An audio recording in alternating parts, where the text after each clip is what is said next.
Sarà la Bittese il primo avversario della Nuorese in questa stagione. La formazione verde-azzurra infatti giocherà la prima amichevole sabato alle 18 a Bitti contro la squadra locale che è stata un valido avversario nel passato campionato di promozione. Per il tecnico Bernardo Mereu sarà l'occasione per vedere all'opera in una gara alcuni dei nuovi arrivati.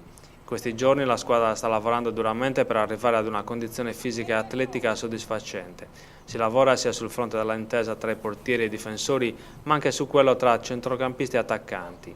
Step necessari per poi amalgamare tutti i reparti. Domani è in programma la prima partita in famiglia per applicare le prime nozioni di tattica impartite dal tecnico.